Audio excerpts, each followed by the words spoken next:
Hello दोस्तों, स्वागत अभिनंदन आपका आपके अपने YouTube channel MK science classes पर।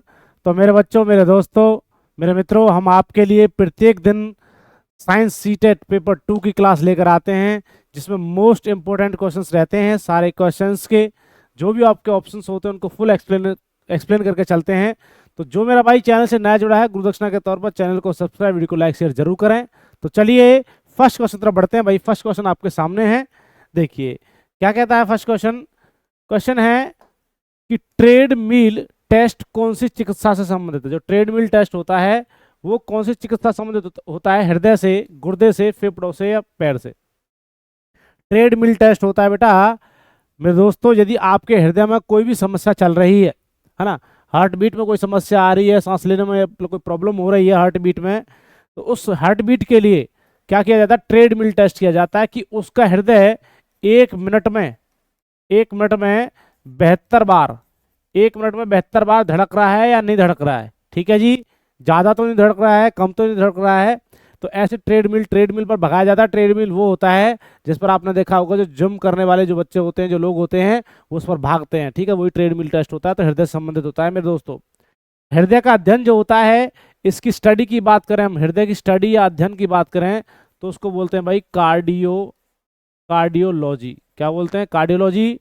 यदि मैं बात करूं स्टडी ऑफ किडनी की हम बात करें, तो भाई स्टडी ऑफ किडनी जो होता है वो होता है मेरे दोस्तों, क्या, जिसको हम बोलते हैं भैया नेफ्रोलॉजी। नेफ्रो नेफ्रोलॉजी क्या होता है? नेफ्रोलॉजी होता है। ठीक है जी, नेफ्रोलॉजी होता है किडनी का। ठीक है जी।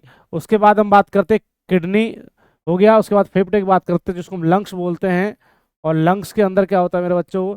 आपका स्मॉलेस्ट यूनिट होती है लंग्स की, स्मॉलेस्ट यूनिट। क्या बोलते हैं उसको भैया? आप बताएंगे भाई इस बात को। ठीक है जी, आपका बताना है। फेफड़ों की जो एल्वली होती है, हमने आंसर ही बता दिया कि भाई फेफड़ों की सबसे छोटी इकाई जो होती है वो क्या होती है? एल्वली होती है। चलिए अगले क्वेश्चन की तरफ बढ़ते हैं भाई। क्वेश्चन नंबर सेकंड है, जीवों में क्या कहता है? जीवों में जीवों में पाए जाने वाले रोगों का अध्ययन क्या कहलाता है? भाई जीवों में जो रोगों का अध्ययन होता है उसको क्या बोलते हैं? पैथोलॉजी, कैरियोलॉजी, पैरास्टी पैरासिटोलॉजी या फिर फाइलोजिनी कहते हैं। जल्दी से बताइए, जीवों में पाए जाने वाले रोगों का अध्ययन। तो आपने देखा होगा कहीं पर जो ब्लड टेस्ट करने वाली जो लैब होती है उसका लिखा होता है पैथोलॉजी। तो पैथोलॉजी का मतलब क्या होता है? जीवों में पाए जाने वाले रोगों का अध्ययन क्या कहलाता है? पैथोलॉजी कहलाता है। राइट आंसर बनेगा मेरे दोस्तों सेकंड का फर्स्ट, बिल्कुल राइट आंसर है, पैथोलॉजी होता है। जैसे mycology, phycology, cytology, ophiology, dendrology, है ना, ये सारी जो लॉजियां होती है, कोई किसका अध्ययन होता है? मछलियों का अध्ययन होता है, कोई कवकों का, कोई शैवालों का अध्ययन होता है। तो सारे अध्ययन होते हैं। इसकी क्लास चैनल पर पहले जा चुकी है। जितने भी स्टडीज हैं, जितने भी अध्ययन हैं, या जितने भी कल्चर हैं जिसका हम पालन बोलते हैं, इनकी सारी की सारी भाई हमने क्लास डाल रखी है। जो भी मेरा भाई देख रहा है उन सारी क्लासेस को जाकर देखे, क्योंकि भाई आप डाल लेना स्टडी ऑफ, जो भी आप डालोगे तो स्टडीज निकल जाएंगी इसकी। उन सभी क्लास को देख रही जा करके भाई, उसमें आपको फुल एक्सप्लेन के साथ और ट्रिक के साथ आपको समझाया है। क्वेश्चन नंबर थर्ड देखिए, पोलियो वैक्सीन का आविष्कार किया था भाई? पोलियो वैक्सीन का आविष्कार किसने किया था? UN ब्रह्मचारी ने, एडवर्ड जेनर ने, रोनाल्ड रोस ने या फिर जॉनी सॉल्क? जल्दी से बताइए, पोलियो वैक्सीन का खोज।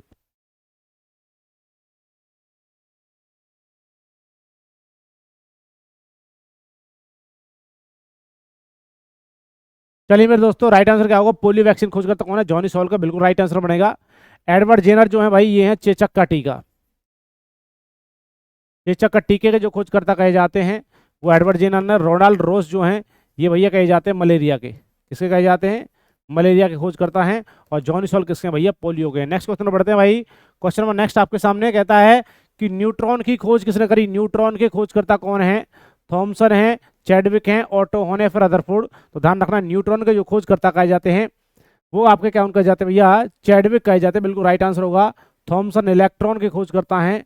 थॉमसन किसके हैं मेरे दोस्तों? इलेक्ट्रॉन के खोज करता है। ऑटो हॉन आप बताएंगे भाई परमाणु बम के हैं या फिर हाइड्रोजन बम के हैं।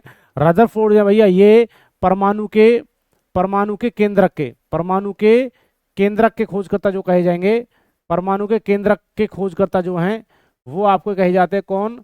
आपका रदरफोर्ड कहे जाएंगे, या फिर रदरफोर्ड को क्या कहा जाता है, प्रोटॉन के खोजकर्ता भी कहा जाता है। किसके कहा जाता है, प्रोटॉन के खोजकर्ता गोल्डस्टीन और रदरफोर्ड को कहा जाता है। राइट आंसर बनेगा मेरे दोस्तों, न्यूट्रॉन की खोज किसने करी है, जेम्स चैडविक ने की है भाई। नेक्स्ट क्वेश्चन पर बढ़ते हैं भाई।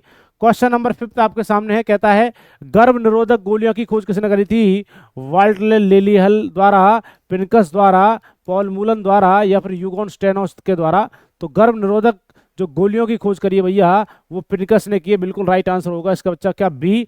वाल्ट लेलियर है जो इसके खोजकर्ता कहे जाते हैं। ये किसने, इसने किसकी खोज करी थी, इन्होंने करी थी open heart surgery, open heart surgery, open heart surgery के जो खोजकर्ता कहे जाते हैं वो वाल्ट लेलीहल हैं, और परंतु पेनकस जो है वो गर्भ निरोधक गोलियों के खोजकर्ता कहे जाते हैं। मेरे दोस्तों यदि वीडियो अच्छी लग रही है, गुरु दक्षिणा के तौर पर चैनल को सब्सक्राइब, वीडियो को लाइक शेयर करते रहें। इसी प्रकार हम आपके लिए प्रत्येक दिन क्लास ला रहे हैं और आगे भी लाते रहेंगे जब तक आपका एग्जाम होगा।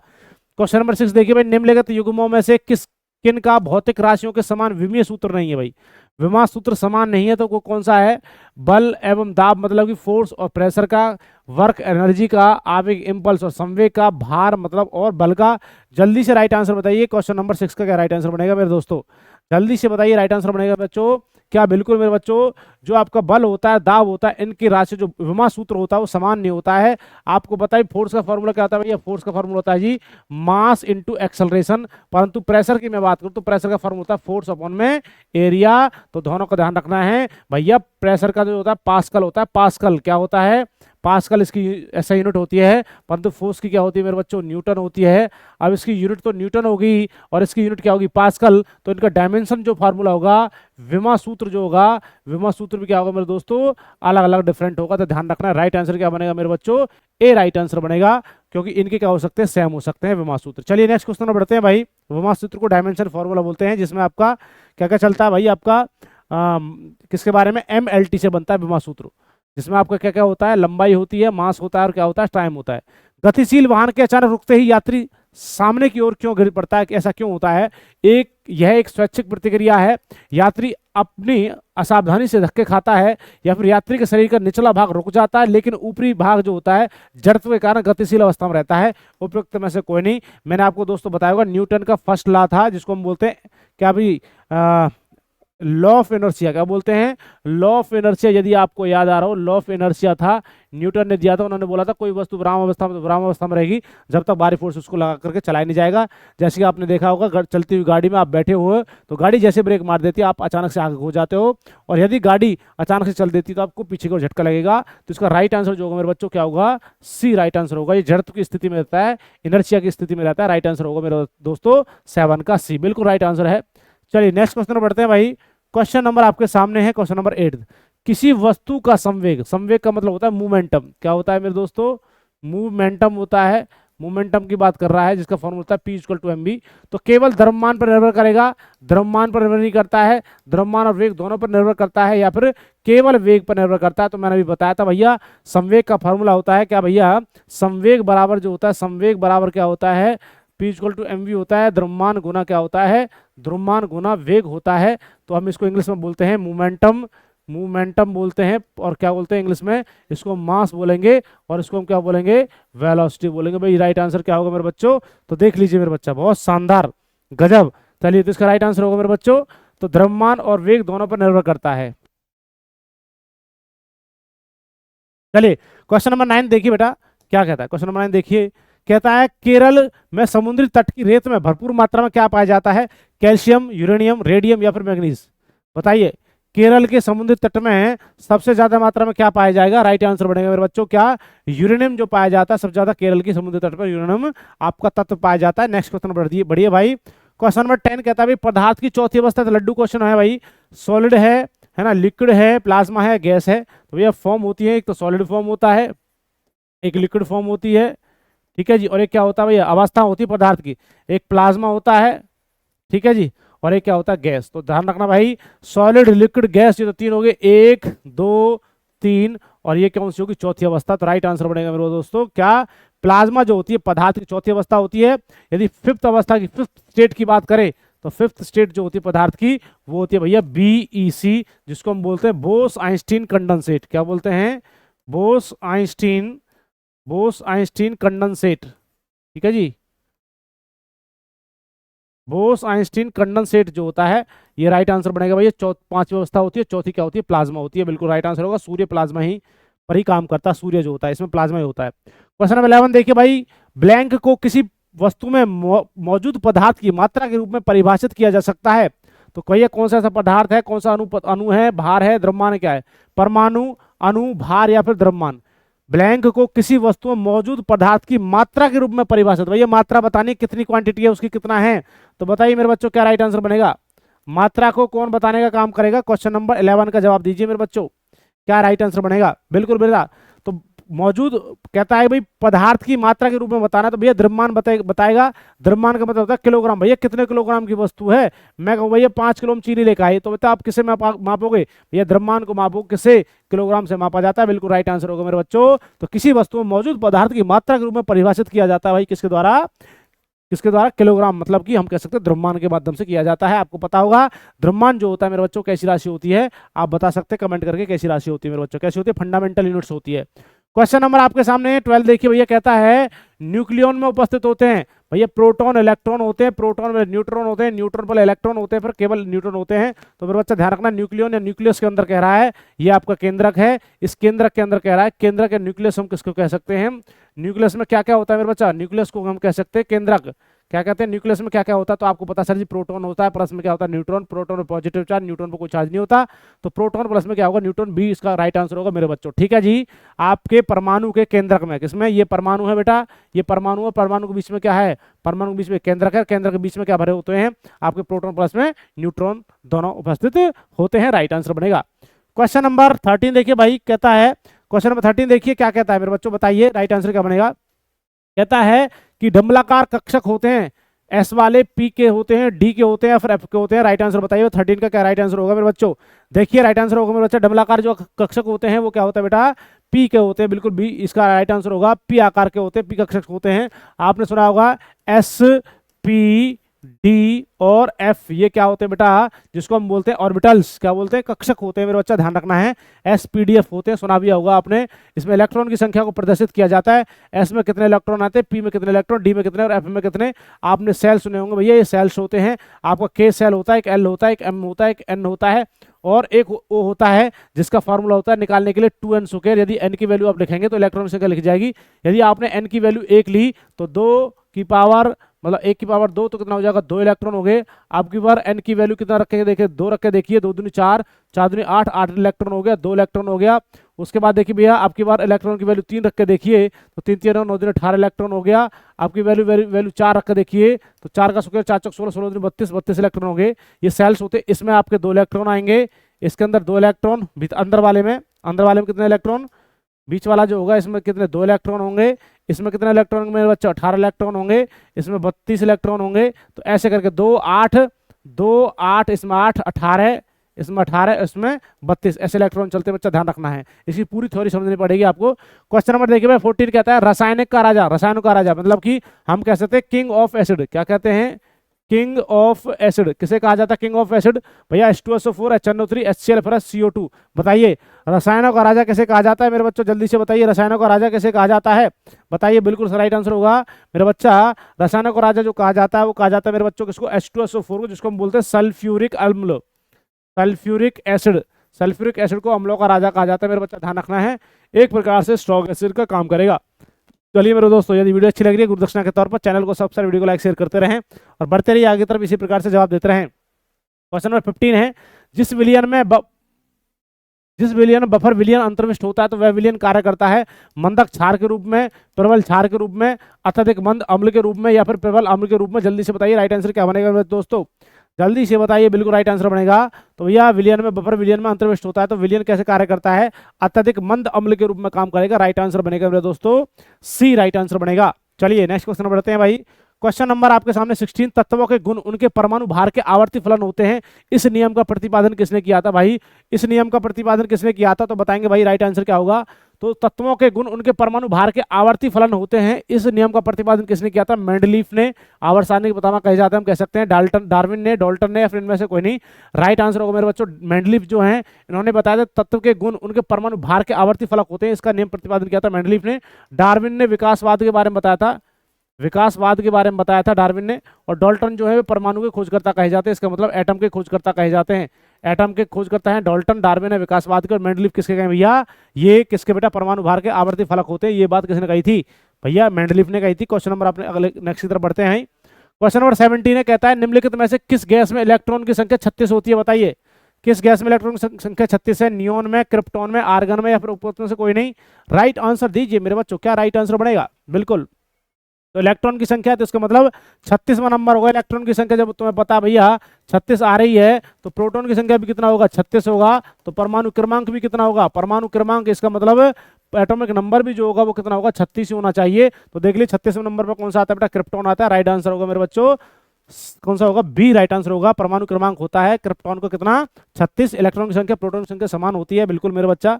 चलिए क्वेश्चन नंबर 18 देखिए, कहता है कि भैया घाव, यदि वुंड आपको हुआ है तो वुंड का अध्ययन क्या कहलाता है, घाव का अध्ययन।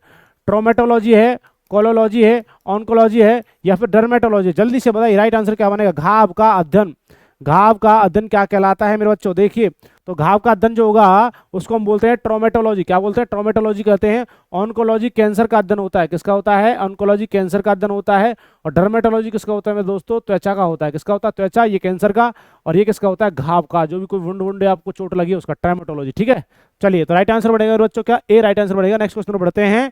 क्वेश्चन नंबर 19 है, कहता है भाई कि नवजात शिशु की 3 माह तक की आयु के अध्ययन को क्या कहते हैं, मतलब कि नवजात शिशु बच्चे की आयु को क्या कहते हैं भैया, कोरोलॉजी कहते हैं, निमाटोलॉजी कहते हैं, कॉन्कोलॉजी कहते हैं, फिर न्यूनेटोलॉजी कहते हैं, न्यूनेटोलॉजी कहते हैं। जल्दी से बताइए, नया बच्चा पैदा होता है, न्यू न्यू होता है तो उसको बताओ हम क्या कहते हैं, न्यूनेटोलॉजी। इसका राइट आंसर होगा न्यू पैदा हुआ है, कौन सा, नवजात शिशु हुआ तो न्यू से नवजात, और नवजात से न्यू हो गया, नया बच्चा है तो न्यूनेटोलॉजी होगा। वो 3 माह का हो या बच्चा पैदा होने वाला हो उसको हम बोलते हैं न्यूनेटोलॉजी कहा जाता है।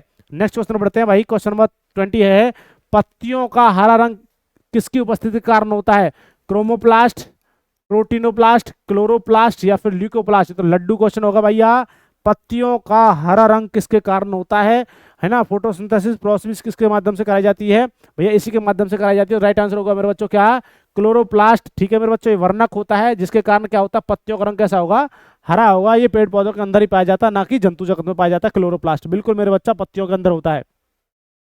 क्वेश्चन नंबर आपके सामने 21 कहता है कि निम्नलिखित में से कौन सा एक युग्म सही सुमेलित नहीं है। तो देखिए भाई विटामिन ए जो है वो मछली के यकृत के तेल से मिलता है, ठीक है। अच्छा अगली बात आइए, विटामिन बी जो है वो चोकर युक्त अन्न से मिलता है, ठीक है मान लिया।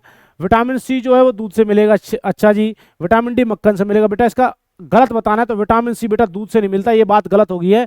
ये मिलता है विटामिन सी किससे, खट्टे फलों से। किससे मिलता है, खट्टे फलों से मिलता है। राइट आंसर होगा खट्टे फल, नींबू होता, संतरा होता है ना, नींबू होता, संतरा होता, किन्नू होता, मौसमी होता, इन सभी से क्या मिलता है भाई आपको, विटामिन सी मिलता है।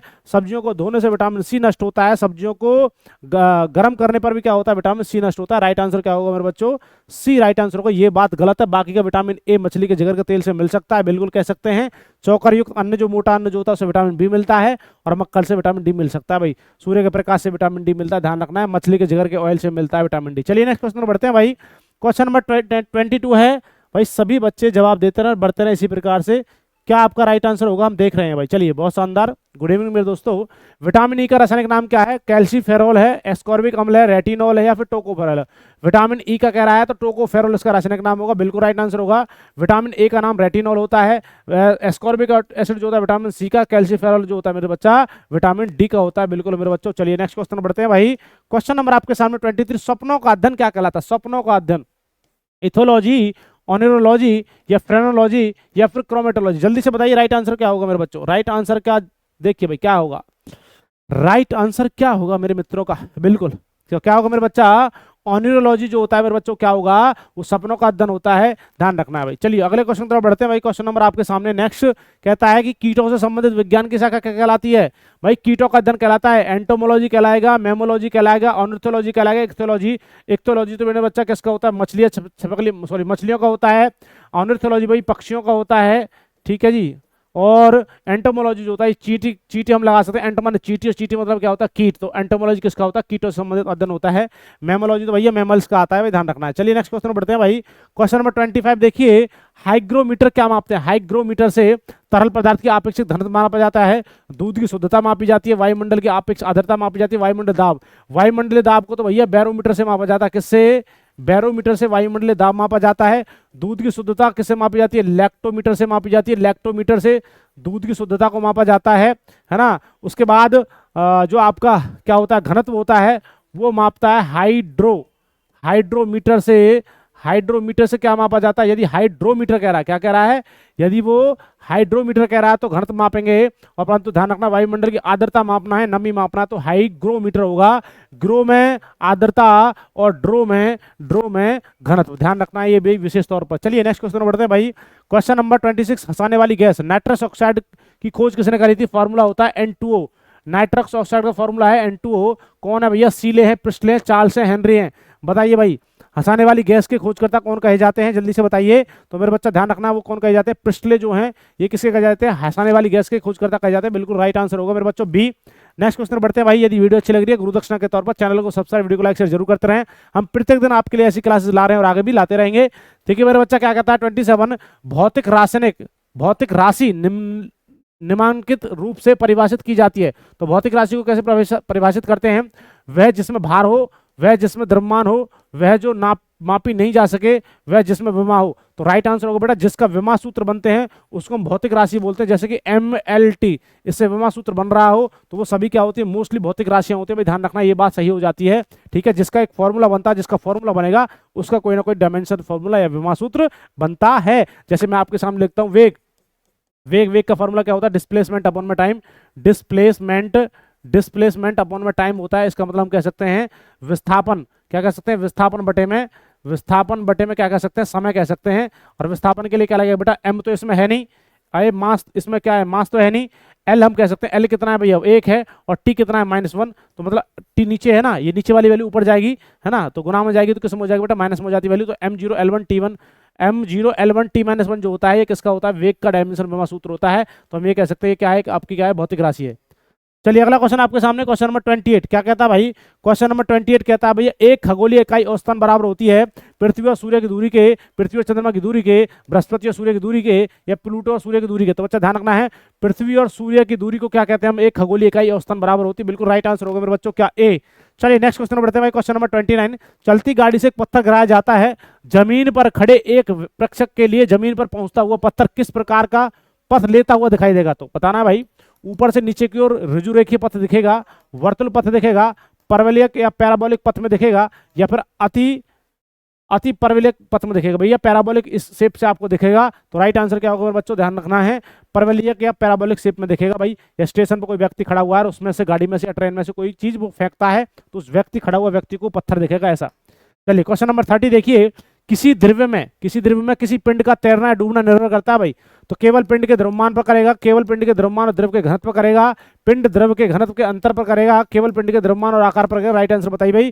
क्वेश्चन नंबर 30 का राइट आंसर क्या होगा? देखते हैं भाई, राइट आंसर बताइए, क्या राइट आंसर होगा? बिल्कुल मेरे बच्चा, बिल्कुल। तो क्या होगा? पिंड के भैया, पिंड और द्रव के घनत्व मतलब डेंसिटी पर, और भैया पिंड के द्रव के घनत्व पर डिपेंड करता है। दोनों का जो डेंसिटी है वो कितनी है भाई? भारी है, डेंसिटी कम है, ज्यादा। जैसे कि मान के चलिए आप पानी के अंदर तेल डाल दे तो तेल जो होता है पानी पर तैरने लगता है, क्योंकि घनत्व क्या होता है? कम होता है, जिसकी वजह से पानी पर तेल तैरने लगता है। बच्चा ध्यान रखना है, जिसका घनत्व क्या होगा भाई? कम होगा तो क्या होगा? ऊपर तैरने लगेगा, जिसका ज्यादा होगा वो क्या होगा? उसके नीचे डूब जाएगा। अगला क्वेश्चन आपके सामने है भाई। क्वेश्चन नंबर 31 देखिए, कहता है यदि किसी तत्व का परमाणु क्रमांक 11 द्रव्यमान संख्या 23 हो तो उसके परमाणु में इलेक्ट्रॉन, न्यूट्रॉन और प्रोटॉन की संख्या कितनी होगी?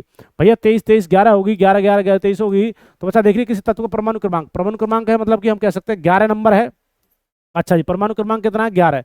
तो भैया एटॉमिक नंबर जो है वो कितना है? 11 है ना। और द्रव्यमान संख्या जो है, एटॉमिक मास जो है वो कितना? 23 है। चलिए मान लिया, तो उसके परमाणु में इलेक्ट्रॉन और न्यूट्रॉन की संख्या कितनी होगी? आपको पता है ये एटॉमिक नंबर 11 है, तो इलेक्ट्रॉन भी कितना होगा? मेरे बच्चों 11 होगा।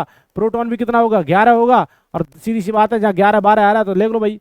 तो आगे देख लिए, किसी पूछ रहा है इलेक्ट्रॉन 11 होना चाहिए, बिल्कुल सही बात है, इलेक्ट्रॉन 11 देख लो इस रीज में, इसमें भी 11, इसमें भी 11, बाल मान लिया। उसके बाद देखिए भैया, न्यूट्रॉन पूछा है तो न्यूट्रॉन निकालना पड़ेगा। इस 11 को 23 को 11 में से घटा दो, 23 को 23 में से 11 घटा दो, 2 और 1 12 है।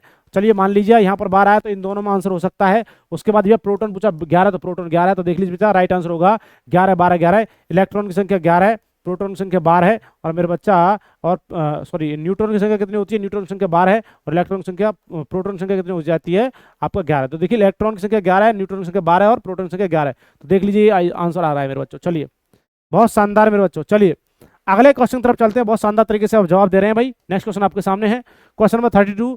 एक दीर्घ आवर्त में तत्व कुल संख्या कितनी होती है? 2 होती है, 18 होती है, 8 होती है, 32। सबसे अधिक दीर्घ आवर्त जो होता है, सबसे बड़ा आवर्त जो होता है, पीरियड जो होता है, वो कौन सा होता है जिसमें कुल संख्या होती है? तो बच्चा वो होता है 18। इससे ज्यादा तत्व नहीं होते किसी भी आवर्त के अंदर।